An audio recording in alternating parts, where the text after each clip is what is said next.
இந்தியாவின் வேளாண் கொள்கை லாபகரமான விவசாயத்தையும் அனைத்து பயிர்களின் விவசாயத்தையும் உறுதிப்படுத்த வேண்டும். இந்த சிறப்பான கட்டுரை தினமணி நாளிதழில் 11/1/2026 அன்று வந்துள்ளது. நான் தினமணி நாளிதழுக்கு நன்றி சொல்கிறேன். சாகுபடி மட்டுமே சாதனை அல்ல. சீனாவை பின்னுக்கு தள்ளி உலகிலேயே மிக அதிகமாக அரிசி உற்பத்தி செய்யும் நாடாக இந்தியா உயர்ந்திருக்கிறது. இதன் மூலம் இந்தியாவின் உணவு பாதுகாப்பு வலுப்படுத்தப்பட்டிருக்கிறது என்பதில் ஐயப்பாடு இல்லை. அரிசியும் கோதுமையும் இந்திய விவசாயிகளின் முக்கிய வேளாண் உற்பத்திகளாக தொடர்ந்து உற்பத்தி சாதனைக்கு வழிகோலியிருப்பது அரசின் உறுதியான ஆதரவால்தான் என்பதை மறுத்துவிட முடியாது. வேளாண் பெருமக்கள் நெல் கோதுமை சாகுபடியை மட்டுமே நம்பியிருக்காமல் மாற்று பயிர்களுக்கு முன்னுரிமை தந்து மாற வேண்டும் என்கிற கோரிக்கை நெடுங்காலமாக நிறைவேறாமல் தொடர்கிறது. இதற்கு விவசாயிகள் மட்டுமல்லாமல் அரசின் கொள்கை முடிவும் முக்கிய காரணம். குறைந்தபட்ச ஆதரவு விலை மட்டுமல்லாமல் உறுதிப்படுத்தப்பட்ட கொள்முதலும் நெல் கோதுமை சாகுபடியை அதிக லாபமுள்ள பயிர்களாக நிலைநிறுத்தி இருக்கின்றன. அரசின் ஆதரவு, பாசன வசதி, தானிய கிடங்குகள், இடுபொருள் கடன் வசதி உள்ளிட்ட அனைத்துமே நெல் கோதுமை சாகுபடிக்கு உத்தரவாதம் அளிக்கின்றன.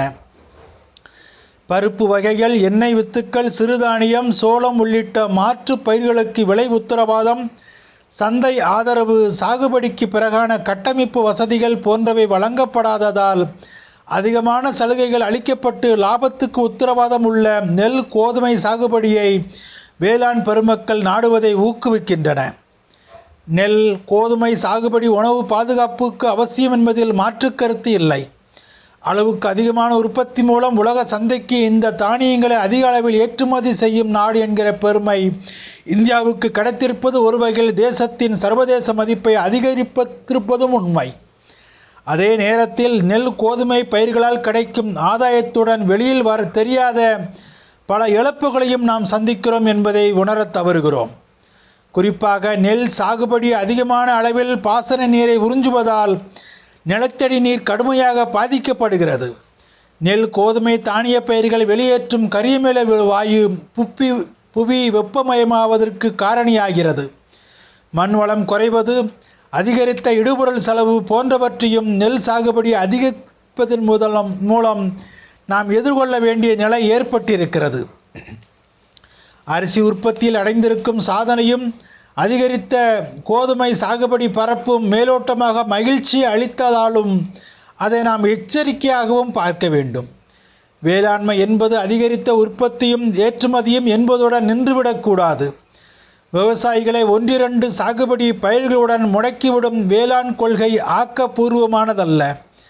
பருப்பு வகைகள், எண்ணெய் வித்துக்கள், சிறுதானியங்கள், சோளம் உள்ளிட்ட இன்ன பிற பயிர்களின் சாகுபடியை அதிகரிக்கும் விதத்தில் அரசின் திட்டங்கள் இருந்தால்தான் தொலைநோக்கு பார்வையுடையதாக இருக்கும். அரிசி கோதுமை தானிய பயிர்களின் உத்தரவாதமுள்ள மகசூல் கொள்முதல் ஆகியவற்றால் அதில் ஈடுபடும் வேளாண் மக்களை ஏனைய மாற்று பயிர்களின் சாகுபடிக்கு ஈர்ப்பது எளிதானதல்ல. உத்தரவாதமுள்ள கொள்முதல், நம்பகத்தன்மையுள்ள சந்தை, உற்பத்தியை பாதுகாப்பதற்கான கிடங்குகள் போன்றவை வழங்கப்படாமல் அவர்களிடம் மனமாற்றத்தை ஏற்படுத்த முடியாது.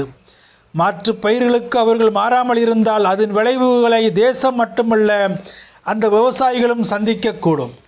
இந்திய மக்கள் தொகையில் 42% மக்கள் விவசாயத்தில் ஈடுபட்டு இருக்கிறார்கள்.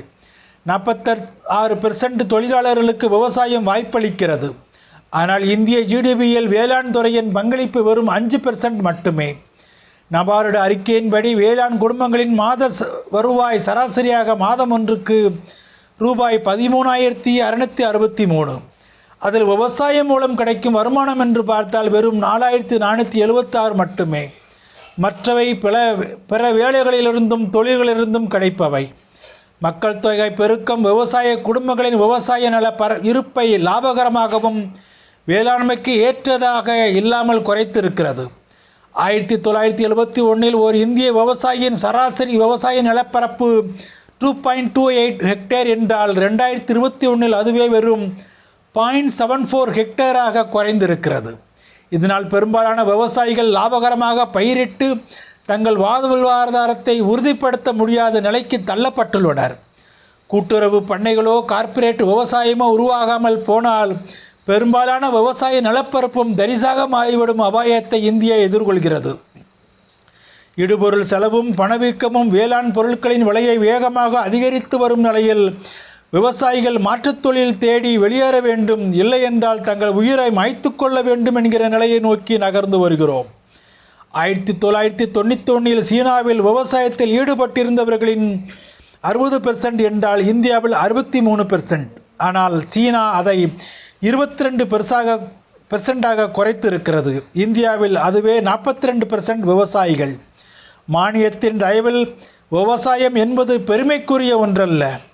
லாபகரமான விவசாயத்தையும் அனைத்து பயிர்களின் விவசாயத்தையும் இந்தியாவின் வேளாண் கொள்கை வழிநடத்த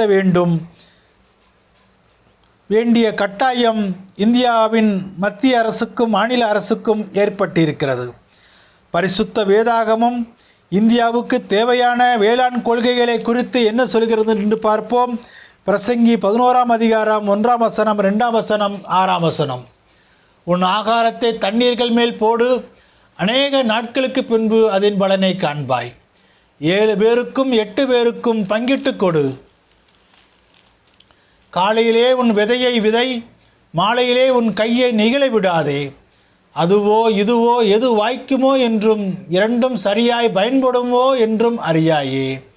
ஆமேன்.